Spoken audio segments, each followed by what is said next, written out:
Okay, here it is. Bring it all together. Right here you have the UVW. Remember those three phases? Those cables, the three cables that go to the stator winding. UVW, you here, you here, you here, here, and you see how they're all 90 degrees apart.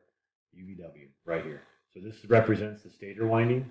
This interior portion right here with these V's, these are the magnets of the rotor, the permanent magnet synchronous rotor. And then over here, this represents a scope. If you were to actually DSO the three leads going to the stator, this is what you would get.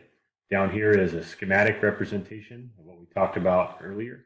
Here is the UVW winding of the Y wound stator of this AC synchronous permanent magnet motor. Here's your IGBTs right here, and these are the flyback diodes. So up here is where we actually get to select a mode. I'm going to have a motor, low speed, low torque at first. Push play. Here you can see the magnetic field rotating as it powers through here. So here I'll bring this back over.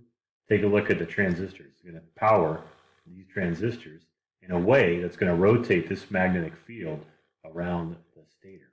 So watch it. See how it dances around, and this is rotating in a clockwise fashion. Okay, so that magnetic field is rotating. And again, I'll show it now. Take a look at the picture up here.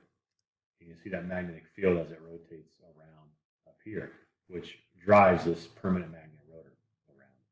Okay, so that's kind of how this gist is. The high voltage computer uses various inputs. It's going to invert that DC to AC through this right here, the IGBTs. So it disconnects to the high voltage battery. It comes in and it goes through these transistors to change that DC to this rotating AC three-phase signal to the stator here.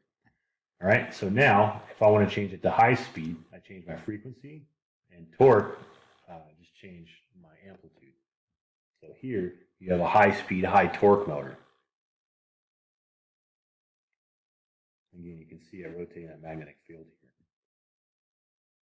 All right, and then this generator part, we'll talk about that next week when we talk about regenerative braking. So that's it for putting it all together. If you have any questions, email me. Do read those PDFs that I uploaded, the PowerPoint and those documents. They will help kind of put it all together as well. All right, talk to you later.